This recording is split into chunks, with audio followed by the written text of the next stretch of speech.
I'm really hoping that they get here within their what they call their window of 21 business days, which they never told me about when I signed up for this. Well, a young couple brand new to Spokane is beginning their second week of living in the city without a single thing of their own. Good evening. Thanks for joining us tonight. I'm Nadine Woodward. We all know how stressful moving can be, especially if you're traveling several states away. But what if you couldn't contact your movers, had no idea how much you owed them, and all of your stuff was missing?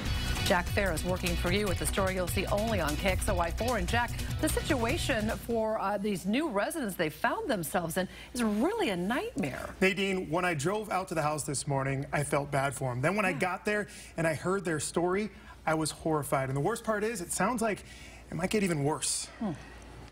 We had to buy the couch here because we had no place to sit down. Alex and Marissa Hutchings aren't off to the best start on their new life in Spokane. This is my outfit for as long as until they come and drop off my clothes.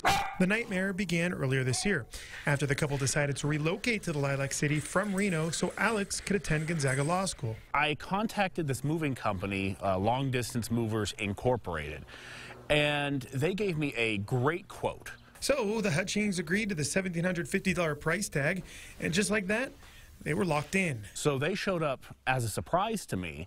I was unprepared. They charged me for packing and shipping things that I was going to pack myself. Empty second bedroom. It wasn't until after the truck was locked and loaded that the movers informed their clients the new rate was $3,400, excluding, of course, additional charges along the way.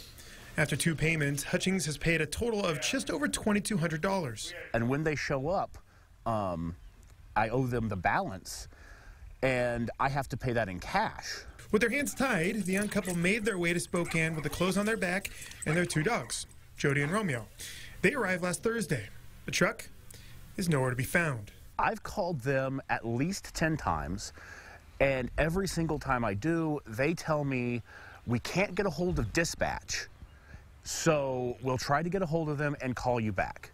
They have never one time called me back. So now they wait with an air mattress, a couch, and no shortage of regret. If I would have done even a simple Google search, I would have realized that this was not a good company to work with. And I really hope that telling other people will get them to do their own research.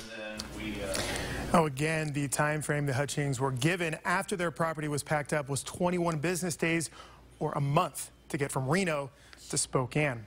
I reached out to long distance movers. They had no comment for me. A lot of things can go wrong with moves. Check out the biggest problems we see across the nation and the top ways to avoid them. We have them on KXLY.com. Now, we're going to stay in contact with the Hutchings and let you know what happens when they receive their belongings. For now, reporting from studio, Jack Ferris, KXLY4 News. All right. Thank you for that, Jack.